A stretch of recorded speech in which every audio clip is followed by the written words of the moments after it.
अब प्रश्नावली 11.4 में देखिए, बहुत इंटरेस्टेड प्रश्न सब है, बहुत अच्छा। यहाँ पर समरूप त्रिभुज की पूरे गुणधर्म को उपयोग किया गया है। बस एक ही फंडा है समरूप त्रिभुज। ये पहला प्रश्न आपके सामने इस तरह है कि एक ABCD समांतर चतुर्भुज है। इसमें भुजा BC को आगे तक बढ़ाया गया इस तरह। देखिए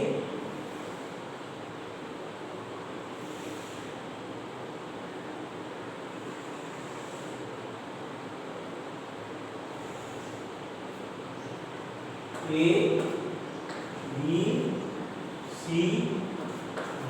समांतर चतुर्भुज और इस तरह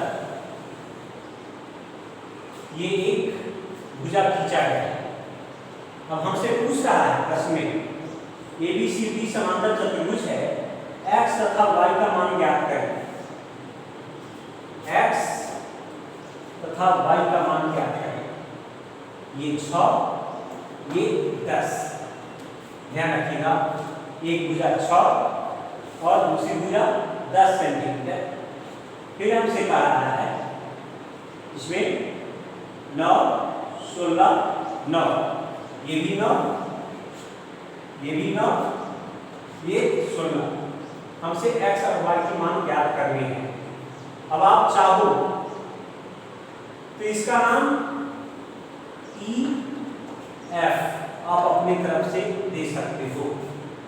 हम आते हैं, त्रिभुज ज्ञात है, दिया गया है, क्या दिया है ना, समांतर चतुर्भुज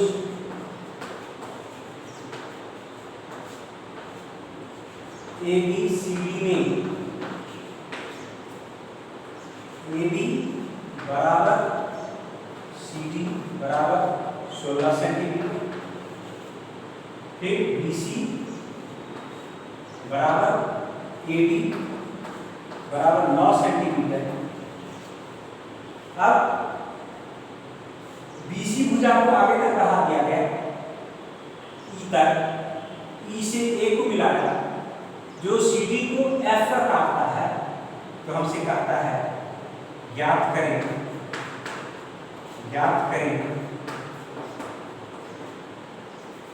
x तथा y बराबर क्या है। बहुत आसानी से आप ज्ञात करें। हमने क्या किया, चित्र में यहाँ नामकरण नहीं था, हमने नाम दे दिया, ये बिंदु E है और ये बिंदु F है। इस तरह आप कह सकते हो कि हमारे पास दो त्रिभुज बन रहे हैं, त्रिभुज है ना ECF, त्रिभुज ECF तथा त्रिभुज ADF में क्या देख रहे हैं, दोनों त्रिभुज में हम क्या देख रहे हैं, क्या विशेषता दिख रहा है। दूसरी चीज, और भी हमको कई गुणधर्म दिखाई दे रहे हैं, और भी हमको कई गुणधर्म दिखाई दे रहे हैं। तो हम आते हैं, सबसे पहले ध्यान दें, या त्रिभुज ECF और त्रिभुज EBA, त्रिभुज EBA में क्या देखते हैं, ECF का कोण E और EBA का भी कोण E समकोणी, अर्थात दोनों त्रिभुज का एक ही उभयनिष्ठ कोण है, इसको समकोणी या उभयनिष्ठ कह सकते हो। उभयनिष्ठ लिखो आप, उभयनिष्ठ। फिर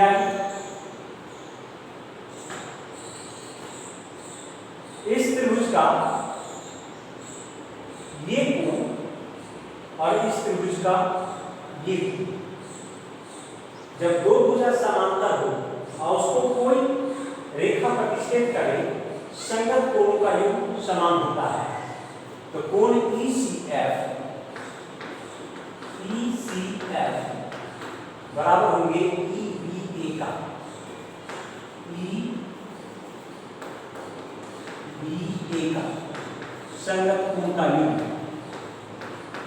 संगत कोण से।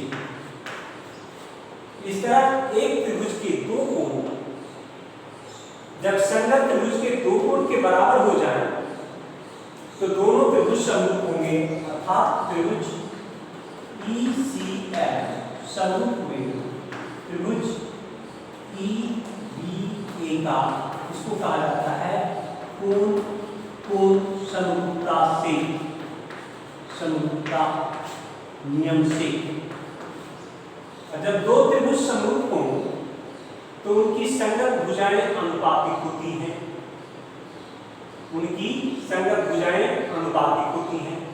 तो क्या हो जाएगा, ECF का CF भुजा और EBA का AB भुजा, फिर ECF का EC भुजा और इसका EB भुजा, लिख देना। समरूप त्रिभुज की संगत भुजा अनुपातिक होती है। समरूप त्रिभुज की संगत भुजा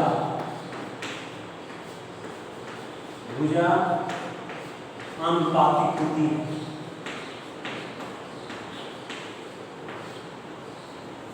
अब मान रखिए CF हमसे पूछ रहा है y,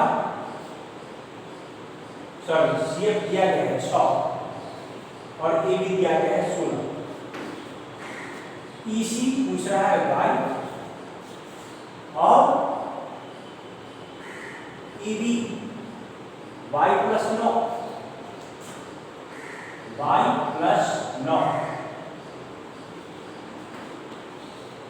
क्रिया गुणा कीजिए, क्या हो जाएगा, 16 गुना y बराबर 6 गुना y प्लस 9, 16y बराबर 6y प्लस 54। इस तरह 16y घटाओ 6y बराबर 54, 10y बराबर 54, तो y बराबर 54/10 अर्थात 5.4, ये 5.4। ठीक इसी तरह ये भुजा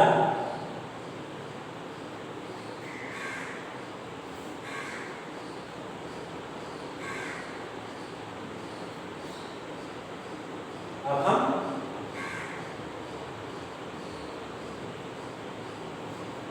इस भुजा को अब हम x का मान ज्ञात करेंगे।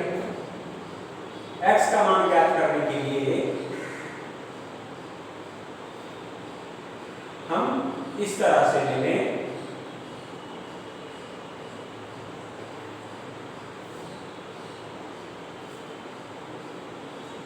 x का मान ज्ञात करने के लिए हम इस तरह से ले लें कि x प्लस y, एक जानकारी आपने नहीं नोट किया था, ध्यान रखें, यहां E AF दिया गया है हमारा 15 सेंटीमीटर, AF 15 है। तो अब हम त्रिभुज इसमें इस तरह हम कहेंगे क्या, EF बटा EA बराबर CF बटा AB। यहाँ भी वही नियम, समरूप त्रिभुज की संगत भुजा अनुपातिक होती है। ये क्या हो जाएगा, x प्लस EF क्या है, x बटा x प्लस 15 बराबर CF 6 बटा AB 16 गुना x बराबर 6 गुना x प्लस 15।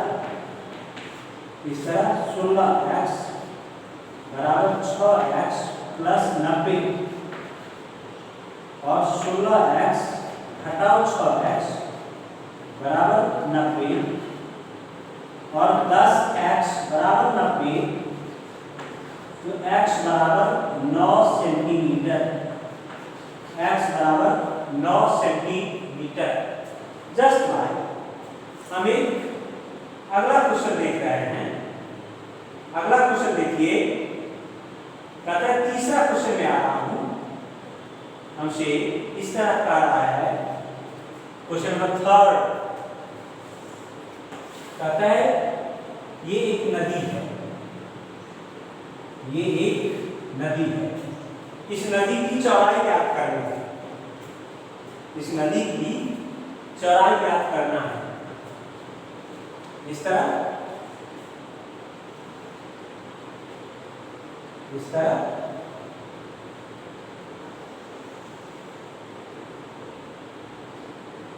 नदी की चौड़ाई ज्ञात करना है। ये I, ये R, ये हमारे प्रश्न में दिया गया है। प्रश्न को आप समझिए, VEB,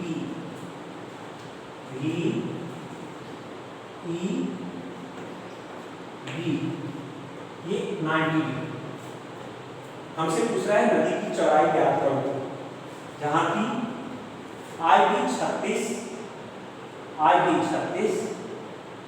VE 20, EB 15, ये 36, ये 20 और ये 15 हमसे नदी की चौड़ाई पूछ रहा है। हम सबसे पहले त्रिभुज IRB तथा त्रिभुज BEB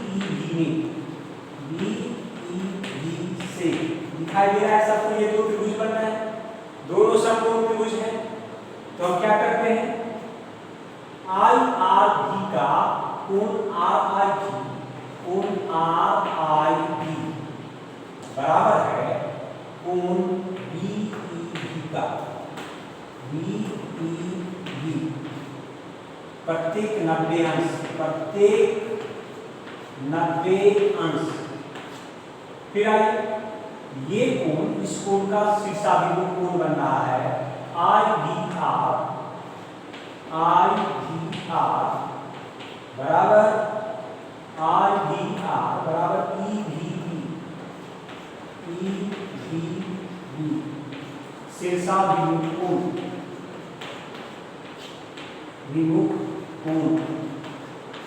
इस तरह एक त्रिभुज के दो कोण, जैसा कि यहाँ किए थे आप, एक त्रिभुज के दो कोण जब संगत त्रिभुज के दो कोण के बराबर हुए तो दोनों त्रिभुज समरूप हुए। ठीक उसी तरह एक त्रिभुज के दो कोण जब संगत त्रिभुज के दो कोण के बराबर होंगे तो दोनों त्रिभुज समरूप होंगे। तो त्रिभुज IRB समरूप हो गया त्रिभुज BEB का एंगल ना समरूपता से, समरूपता कोण समरूपता से।